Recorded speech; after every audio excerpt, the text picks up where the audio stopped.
3, 2. So guys and girls, scales, are they important? I tend to call them the dreaded scales.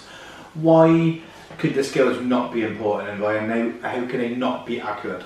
So the scales, your weight on the scales is determined by a number of factors. Obviously the timing of you getting on those scales is important, because common sense would say that if you've just eaten and then got on the scales, you're likely to weigh a pound or two heavier. First thing in the morning when you've fasted, not eaten any food, you're going to generally be a bit lighter. You're also somewhat dehydrated when you first get up in the morning. Now, speaking of dehydration, water is great for you, isn't it? We encourage you to drink more water, but the immediate effect of drinking that water would mean that you've got water in your system, water on your body, so as soon as you jump on those scales, you're going to have an extra pound or so. Difference. So, I mean, the number of scales, so you step on the scales can be a number of factors, okay? Just a number of factors I'm going to mention is if you have more food from one day to another. So if you have 2 eggs on one day and 2 eggs into the next day, you will weigh heavier because you have more food in you. Remember, the myth about carbs don't make you fat. It holds water. So if you're going to have more carbs from day to day, right, again, you're going to weigh that heavier. For the women, we eat these times a month, okay, water again. If we train in the gym, we expand our muscles and we're pushing blood in the muscles. Again, that can retain water again. Stress is another factor where you can hold water. So as you can see, that's 4 simple reasons why the scale is not always correct.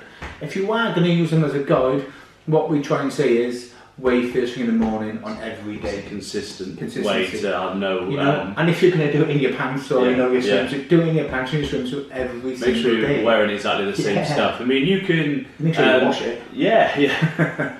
You can gain those pounds, those temporary pounds from healthy methods, and you can also lose those pounds from really unhealthy methods. If you come back from a night out, you've had loads of alcohol, you're obviously dehydrated and you're going to weigh lighter, but then if you'd weigh yourself the next day after being dehydrated, you would have that water retention. So there's so many little factors that determine weight. And if you're going to smash your training and smash your nutrition with us for a week and you jump on the scales and you've seen those scales, just go up by a pound or two, that's going to probably put you on a down, and then you're going to want to go back to binge eating. You know, when we're down, it releases the hormone, and the first thing we want to do is have a good glass of wine or a bar of chocolate out of the cupboard, right, you know. So just remember, use those scales as a guide and purely a guide only. There's so many other factors we can use.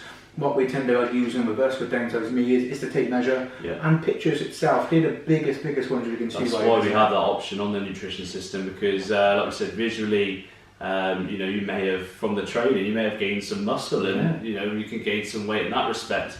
But remember, what we're aiming to do is to lose good quality weight, body fat, and so like I said, be consistent with when you weigh yourself first thing in the morning. Don't do it every single day. Don't obsess. Don't just do it on maybe once a week. Yeah, once a week if that. To be honest, I hate the scales. I don't jump on the scales, and I hate it because I used to, when I was a big boy, you know, and I was dropping my 6 to 7 stone, I got obsessed with those scales, right? And if I didn't see those scales move, oh my god, I went into a down. Morale would go. You might miss your workout. You come off the plan, and then so that's when many the damage factors, is done. Definitely. Yeah. So guys, just use it as a guide, purely as a guide, okay? Remember, they're not always correct. Use those pictures and use those measurements. They're the big ones first, okay? Thank you very much. So, yeah. So let me just write in what's coming on our picture.